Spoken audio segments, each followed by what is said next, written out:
Hello chers tous, je reviens parce que, comme toujours, on me pose des questions. Et voilà, j'ai commencé avec la toxicité, des relations toxiques. Déjà, il faut chercher à comprendre c'est quoi quelque chose qui est toxique. Quelque chose qui est toxique est un poison. Tout ce qui est toxique tue.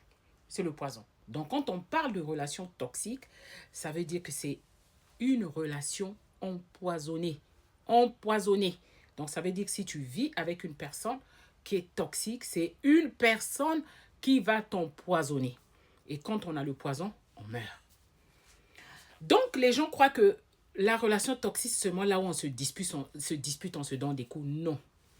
Une personne peut être bien calme, la personne la plus calme du monde, mais elle est toxique. Je vais vous dire pourquoi. Une personne toxique, c'est une personne qui va tout faire pour vous éloigner d'abord de votre entourage. Elle va faire ça parce qu'elle a un but. Que ce soit un homme, que ce soit une femme. Et les femmes pensent souvent que les personnes toxiques, c'est que les hommes. Il y a des femmes qui sont toxiques. Parce qu'une femme qui est déçue en amour, elle va croire que ce sont les hommes qui sont toxiques. Il y a des femmes toxiques. Moi, je pense qu'il y a plus de femmes toxiques que les hommes. Les femmes sont toxiques. La personne va vous éloigner de votre entourage parce qu'elle a un but.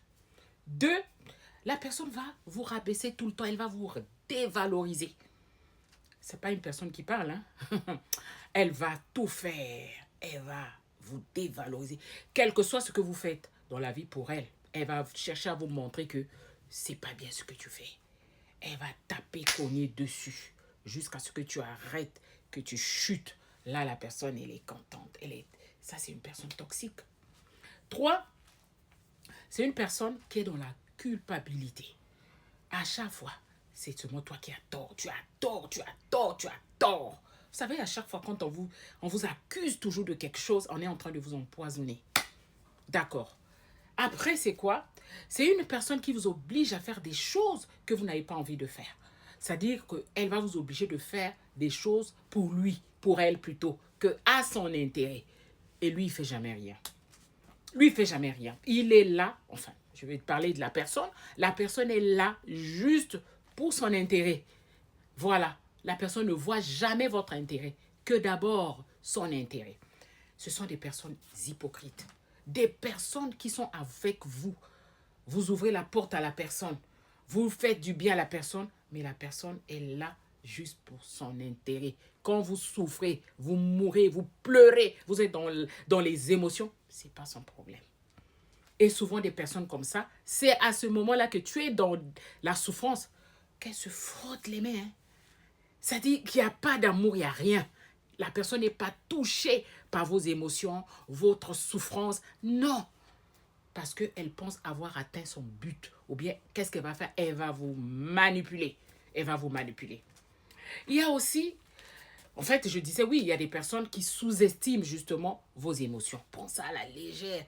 Parfois, tu es en train de pleurer, là, tu as mal, tu as des douleurs. Mais la personne, elle ne voit pas ça. Hein? Parce qu'elle, elle voyait autre chose. Ça, c'est une personne qui empoisonne votre vie. C'est un poison, c'est le poison de votre vie. Et donc, pour parler de ça, l'antidote. C'est quoi un antidote? L'antidote, c'est quelque chose qui va venir anéantir les effets de la toxicité, du poison. Chez nous, les soignants, l'antidote, on dit, bon, tu as pris trop de Doliprane, on va chercher quelque chose qui va venir diminuer l'efficacité du Doliprane dans ton organisme. Donc, l'antidote des personnes toxiques, c'est quoi? Mon frère, ma soeur, c'est faire ce que tu as envie de faire.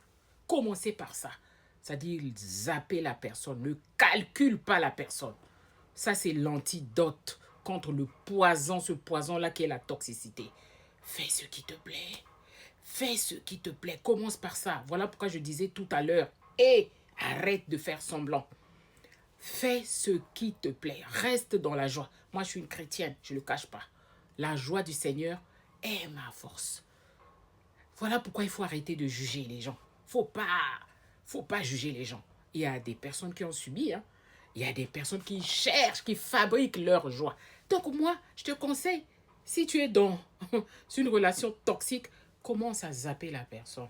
Commence à fabriquer ta joie. Commence à chercher à tout prix à être heureux toi-même d'abord. Toi-même.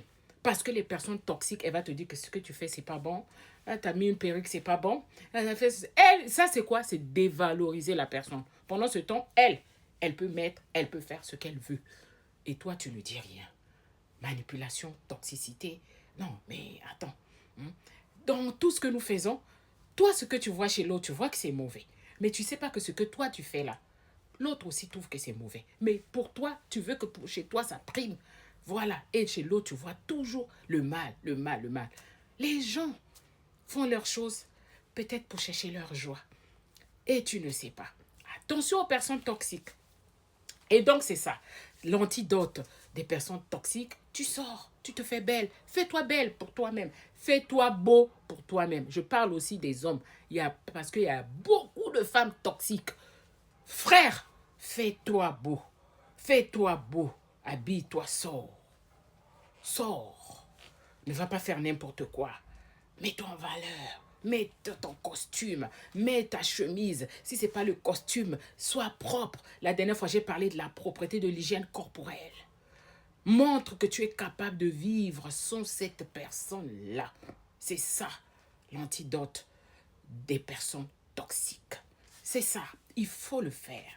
Voilà, donc pour terminer, je vais raconter l'histoire d'un chauffeur de taxi qui m'avait pris quelque part dans Paris. Et j'ai attendu 20 minutes. Je dis non, mais je vais annuler. C'est pas possible. Mais si j'annule, on va me retirer, on va me prendre quelques frais. J'attends. J'ai fait 45 minutes pour attendre un chauffeur de taxi. Or, c'était le plan de Dieu. C'était le plan de Dieu pour que j'exhorte cette personne-là. En temps normal, on n'attend pas 45 minutes. On a Hitch, on a Uber, on a toutes les applications des taxis, tout ça. Mais qu'est-ce qui a fait que j'attende aussi longtemps? Quand le chauffeur est arrivé, c'était un jeune. Il arrive, il était en détresse. Il m'a pris, il a dit, madame, excusez-moi, parce qu'il m'envoyait tout le temps le message. Est-ce que vous pouvez attendre? S'il vous plaît, attendez. Je dis, mais c'est quoi ce chauffeur-là? Et derrière, j'entendais des cris, j'entendais comme des disputes. Quand il est arrivé, je dis, il n'y a pas de souci. Bon, j'ai déjà attendu, il n'y a pas de problème. Je suis rentrée dans le taxi. Le frère, il était en train de pleurer. Il pleurait. Pendant qu'il conduisait, il pleurait. J'ai dit, mon frère, pourquoi tu pleures? Il dit que j'ai des proches soucis avec ma copine. Qu'est-ce qu'il y a? Elle est en train de me quitter. Ah ouais, oui. Mais j'ai entendu le bruit, elle a dit oui. Elle est venue, elle a attrapé le volant. Voilà, c'est pas ma voiture, c'est la voiture de quelqu'un. Je travaille avec ça. Elle a attrapé le volant. Elle a dit, je veux voir où tu vas aller. Tout. Comme ça, on a commencé à se disputer. C'est une femme que j'ai beaucoup aidée. Voilà, je l'ai connue quand elle était enceinte. Le papa de ses enfants, plutôt de son enfant, ne voulait pas reconnaître la grossesse. J'ai accepté, j'ai vu qu'elle était belle. J'ai accepté, j'ai pris l'enfant, j'ai donné mon nom. Elle a eu les papiers. Des blancs, hein. Je ne vous dis pas que c'est des noirs, hein. Des blancs. C'est-à-dire celui qui parlait, le chauffeur, c'est un blanc. Et la femme, c'est une maghrébine, je pense. Hein. Voilà. Et donc, elle a dit, j'ai donné mon nom. Aujourd'hui, elle me montre de toutes les couleurs. J'ai envie de mourir. Mais bon, madame, ne vous inquiétez pas. Je vais vous déposer. Et puis, qu'advienne ce qui arrivera. Je l'ai exhorté. J'ai dit, mon frère, faut pas faire ça. Ça, c'est ce qu'on appelle une dépendance affective. La personne est en train de vous faire du mal, mais vous vous accrochez. J'ai dit, non, ne faites pas ça. Il faut discuter avec elle, ouvrir une communication. Tout. J'ai tout fait. Mes parents avaient dit, non, pas cette femme-là. Moi, je trouvais qu'elle était trop belle et j'ai accepté tout et tout. Mais aujourd'hui, parfois, je dors chez mes parents parce que dès que je mets le pied dans la maison, elle est là, toujours à me chercher des problèmes. Parfois, elle est au téléphone, elle a un compte, je ne sais pas quoi. Elle a des choses, mais vraiment, elle a des mecs. Waouh, c'était tellement lourd. Je ne savais même pas que dire. Mais lui, bon, il ne croit pas en Dieu. Mais j'ai essayé de lui parler. Il a dit, oui, je sais qu'il y a un Dieu. Mais voilà, il pleurait au volant. Ce monsieur vivait avec une femme toxique. J'ai dit, à la fin, vous savez que vous vivez avec une personne toxique. Tout le monde m'a dit ça, mais j'arrive pas à me détacher de la personne.